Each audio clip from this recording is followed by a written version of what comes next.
Hai, ketemu lagi di Super Suara Perempuan. Wow, Iya. senang sekali kali Dalam ini kita komunitas Super itu. kenapa? Kita membicarakan banyak hal tentang perempuan, Betul. tentang upaya, tentang perjuangan, bisa macam-macam nih tentang ekonomi, kesehatan, pendidikan, politik juga. iya. Nah, sosok kita kali ini adalah sosok yang sangat luar biasa karena politik itu kan terkenal dengan sangat kejam sekali begitu ya katanya. Itu begitu. stigmanya gitu ya. Stigmanya begitu, keras, ya kan? Keras, kejam gitu. Dan katakanlah kalau misalnya perempuan-perempuan itu jadi takut untuk kemudian masuk ke dalam politikan Indonesia. Tapi atau tidak dunia, dengan tamu kita ya. Betul. Kali ini. Ya, Beliau kali ini adalah Mbak Yuni Satya Rahayu. Siapakah beliau? Beliau pernah menjabat Wakil Bupati Sleman 2010-2015 dan sekarang adalah Beliau adalah anggota DPRD Daerah Istimewa Yogyakarta. Nah, untuk itu kita akan menyimak profilnya dulu seperti apa dan nanti kita akan hadirkan di sini dan kita akan ngobrol bersama beliau. Kita simak dulu yang satu ini.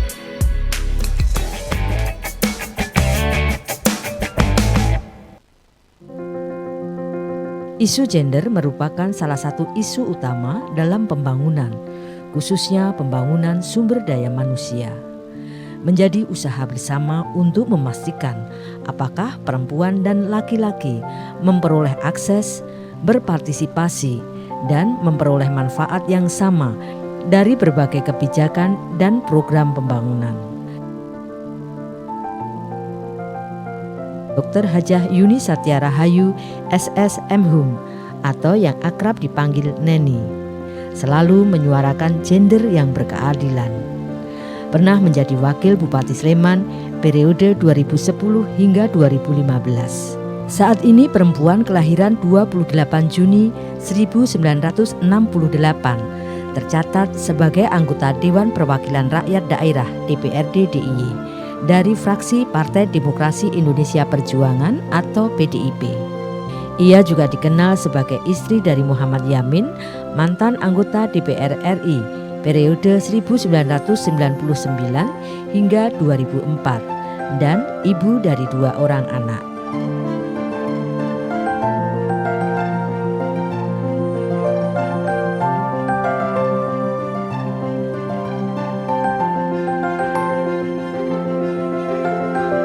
Yuni Satya Rahayu yang kini juga menjadi Ketua Kaukus Perempuan Politik Indonesia atau KPPI DIY terus bersuara akan pentingnya keterwakilan perempuan di legislatif. Untuk itu pihaknya terus mendorong agar perempuan memiliki kapasitas dan keterampilan dalam komunikasi dengan masyarakat.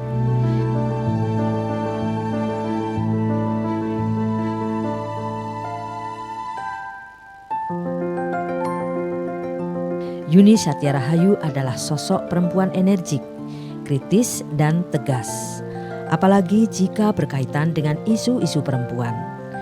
Meski sibuk dengan dunia politik dan sebagai aktivis perempuan, Yuni Satya Rahayu tetaplah seorang ibu rumah tangga yang mempunyai kewajiban pada keluarganya.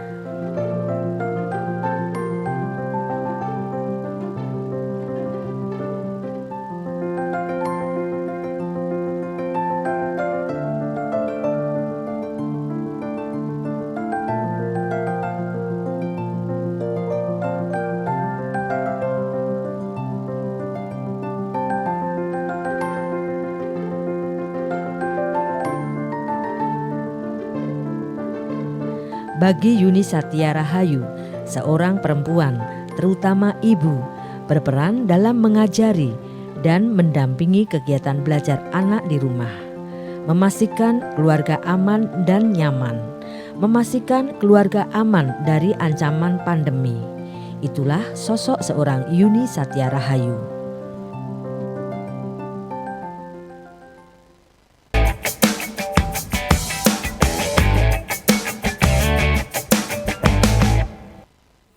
Ya, Sugeng Rawuh, Mbak Yuni. Terima kasih loh, ini di antara rapat demi rapat ya, acara Di demi antara acara, kegiatan demi kegiatan akhirnya berkenan hadir mampir. di Betul. Super.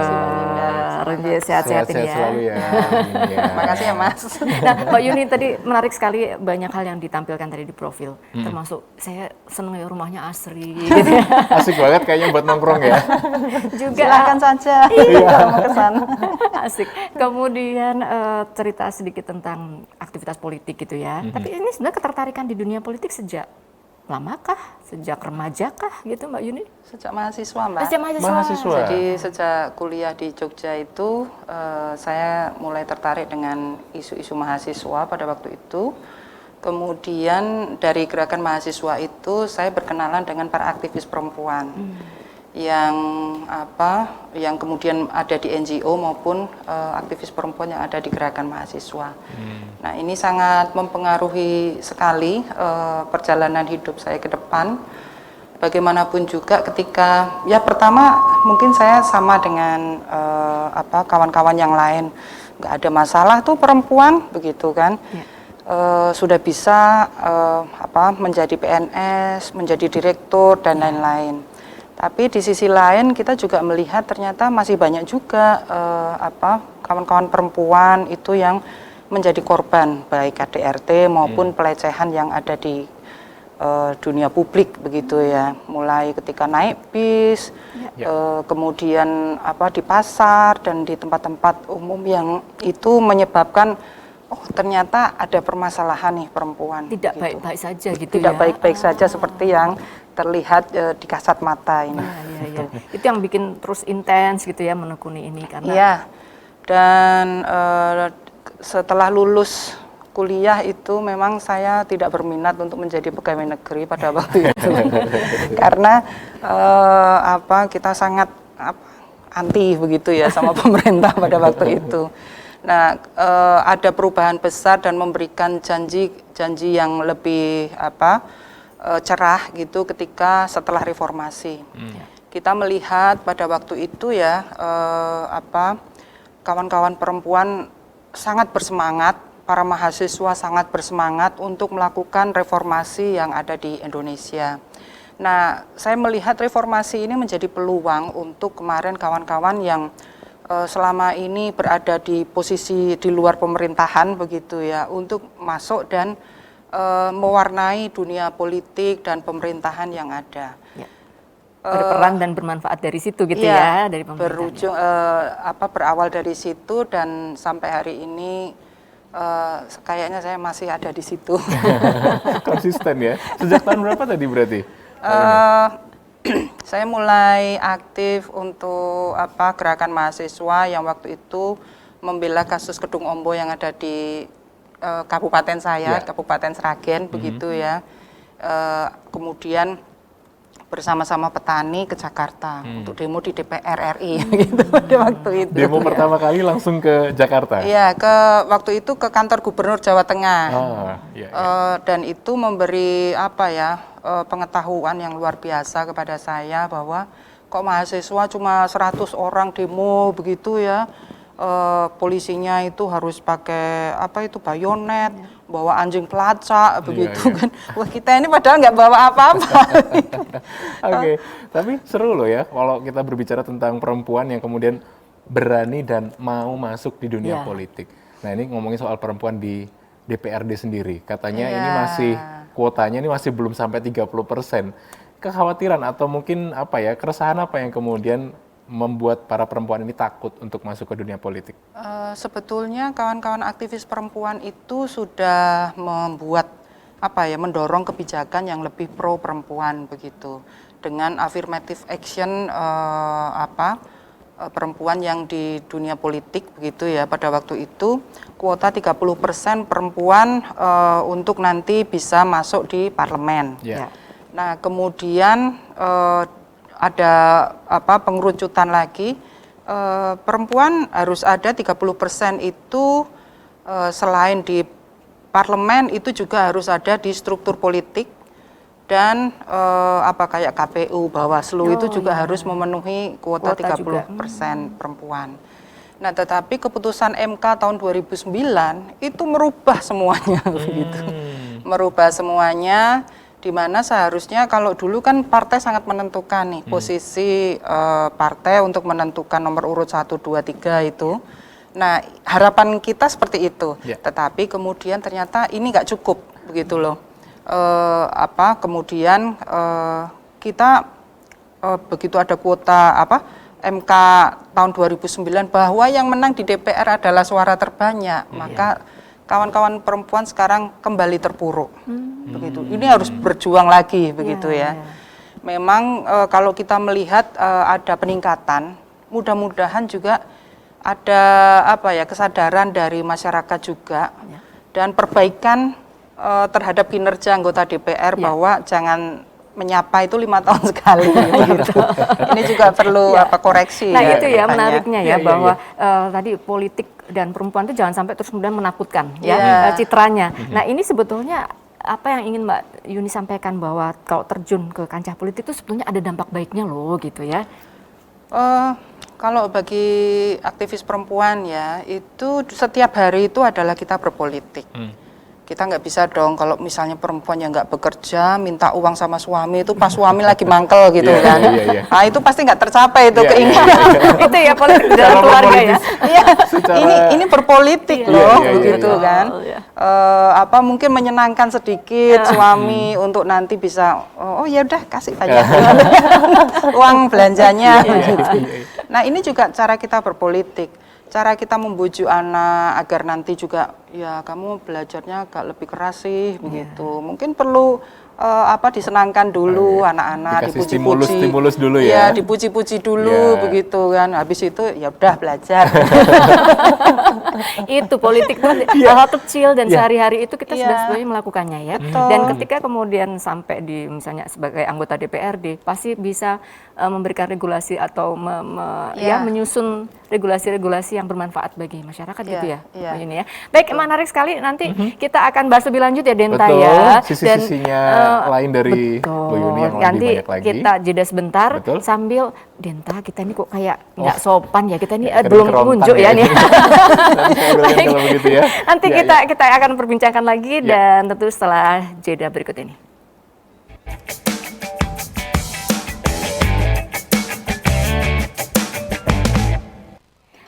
Ya baik, Mbak Yuni ini kan selain jadi anggota DPRD juga saya kenal dulu sering ngajar gitu ya di kampus ya, mengajar mahasiswa dan terutama menarik sekali pemirsa materinya adalah tentang Pancasila yang itu tidak diajarkan dengan sesuatu yang normatif saja, tetapi Mbak Yuni ini dikenal oleh mahasiswa enak sekali ngajarnya tentang Pancasila sehingga bisa mengajak misalnya teman-teman anak-anak kos gitu ya yang gimana caranya menerapkan Pancasila.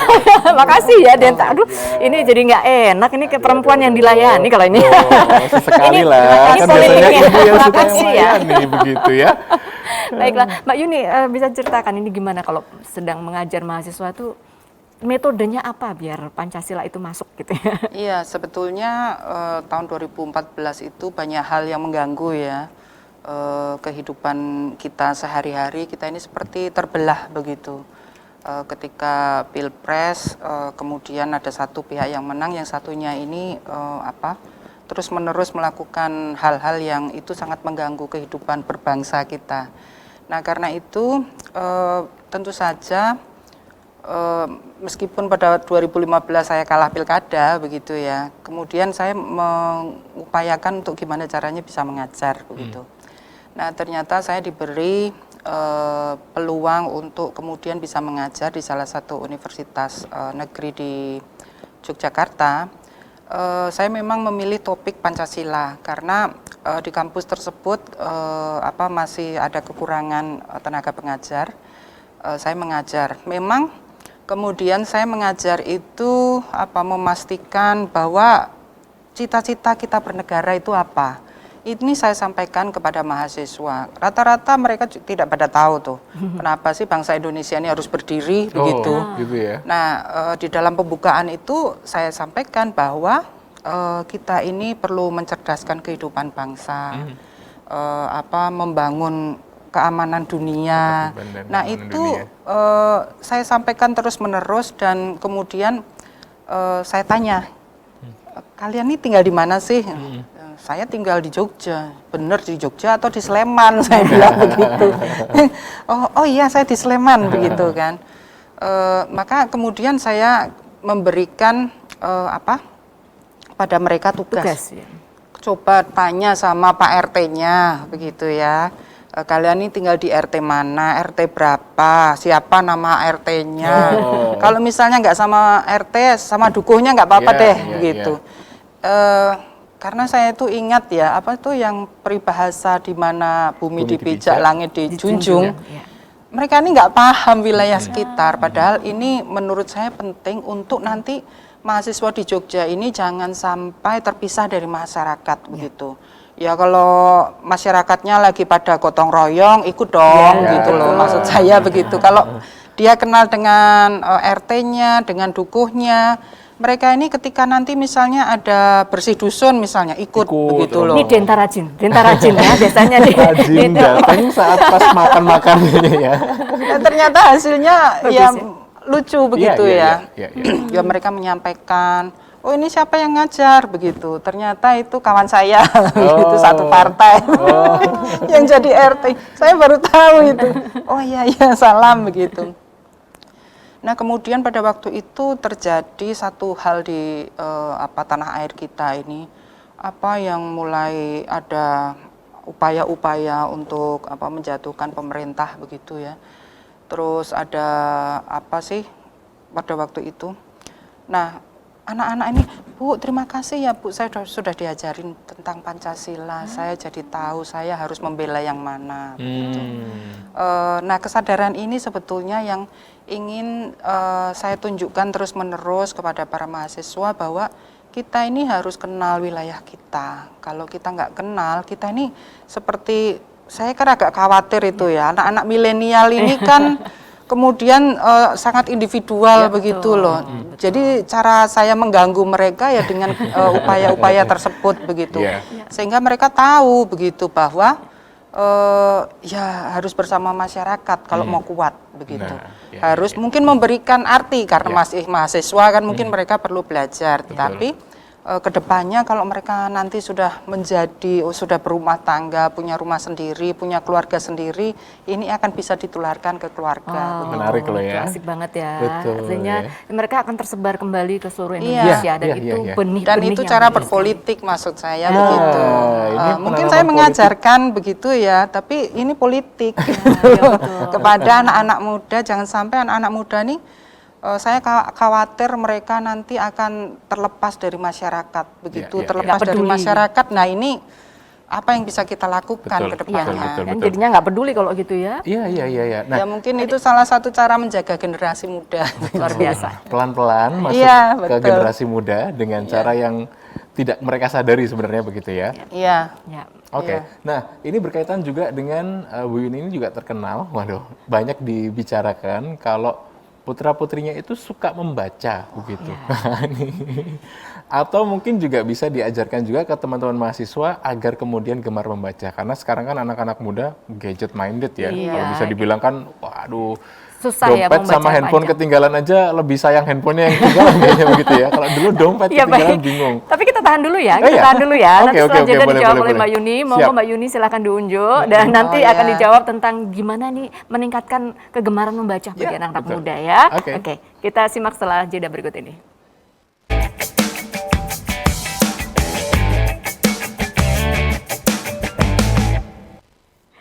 Ya baik, tadi pertanyaannya Denta ya, gimana nih sekarang anak muda susah membaca? Saya sebenarnya sulit ya melihat anak saya itu membaca karena dia itu lebih banyak sibuk dengan iPad-nya begitu, ngetik-ngetik apa, saya bingung begitu. Ternyata dia lagi bikin skripsi. Dan dia itu nggak pernah konsultasi ke saya itu agak tersinggung. Lah wong ibunya ngajar yang nanyanya itu ke tantenya yang dosen yang lain. Kok nggak nanya sama mama sih ya? Saya agak marah itu. Jadi anak saya itu hobi ngeliat YouTube, kemudian membaca begitu ya. Membaca ini memang dia tidak bisa terlepas dari handphone, dari iPad, begitu ya.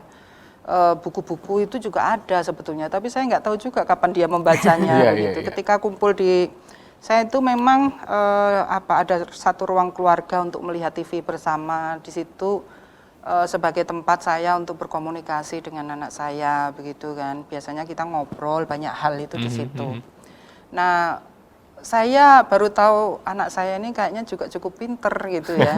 Ketika saya tanya, anak saya kan di Fakultas Psikologi UGM, Dek, tahu nggak sandwich generation, Dek? Itu apa gitu kan? Itu adalah anak anak ya. Dalam satu keluarga yang terjepit antara yang muda dan yang tua. Oh, kamu tahu deh. Kamu kapan masih membacanya begitu? Kamu tahu ya, Dek ya. Terus saya ajak diskusi. Ternyata dia cukup paham itu apa itu sandwich generation. Itu kan tantangan kita ke depan ya. Betul. Kan DIY ini angka harapan hidupnya cukup tinggi. Betul. Begitu kan 74 sekian. Ya. Nah, tapi anak-anak ini juga menjadi tanggung jawab orang tua untuk bisa membiayai hidupnya. Nah, antara generasi inilah yang mungkin seusia saya ini yang menjadi penopang bagaimana bisa membiayai orang tua dan anak itu tadi. Nah, ini saya diskusikan kepada saya biasanya tanya begitu ya. Kita diskusi ngobrol biasa begitu, tapi saya cukup kagum karena itu anak ini cukup paham mengenai psikologi begitu. Berarti mungkin juga mendapatkan sumber dari berbagai macam bacaan dari berbagai macam sumber, Nah, ini yang harus kita giatkan. Karena ada YouTube begitu kan, dia bisa lihat di YouTube di rumah itu. Kemudian dia juga melihatnya itu dari buku-buku e-book itu loh, Mbak. Jadi memang saya mungkin nggak pernah melihat dia memegang buku. Sekarang ternyata beda ya, virtual. Betul. Baik, yang terakhir nih, Mbak Yuni mau buru-buru rapat juga. Jadi yang terakhir aja, Mbak, tipsnya bagi perempuan yang mungkin masih minggring-minggring gitu ya untuk masuk ke dunia politik tapi masih ragu-ragu. Ya, berpolitik itu mungkin tidak harus berbicara yang terlalu berat begitu ya. Berpolitik itu bisa menyemangati kawan kita untuk bagaimana keluar dari masalah kekerasan dalam rumah tangga misalnya. Jalan-jalan yang harus kita berikan, apa yang harus kita lakukan. Dan ketika di DPRD ini saya meminta kawan-kawan untuk kemudian bisa memberikan masukan, karena saya ini kan di DPRD ketua Badan Pembentukan Peraturan Daerah DPRD DIY kan, maka kemudian itu kita manfaatkan siapa sih yang mau masukin perda begitu. Ternyata ada kemarin dari kawan LBH API itu memasukkan rancangan perda tentang bantuan hukum untuk warga masyarakat miskin dan rentan. Nah, selama ini kan memang kita tidak pernah membiayai masyarakat miskin ini yang mempunyai permasalahan-permasalahan hukum, baik itu misalnya KDRT, kemudian warga masyarakat yang difabel berhadapan dengan hukum, ini kan seringkali kalah begitu. Nah, ini kemudian kita berikan kita terima begitu ya, dan ini sedang kita bahas untuk 2022. Begitu juga dengan pengaruh utamaan gender, perda pengaruh utamaan gender ini juga inisiatif DPRD, kita masukkan untuk nanti 2022 sudah bisa kita sahkan. Semoga artinya ini bermanfaat untuk banyak orang gitu ya. Mudah-mudahan bermanfaat untuk banyak orang. Matur nuwun loh Mbak Yuni sudah berkenan hadir, pokoknya tetap sehat, semangat dan matur nuwun sangat. Lancar terus untuk semua. Terima kasih Mas Sukses Denta juga, sudah menyediakan minuman. Ini gender tadi ya. Persamaan gender. Baik. Teman-teman sekalian dan juga pemirsa, terima kasih sudah menyimak Super untuk episode kali ini. Yang pasti kita bisa mengambil banyak manfaat dari apa yang sudah kita perbincangkan untuk hari ini. Tetap berkarya dan makin hebat perempuan Indonesia. Salam Super.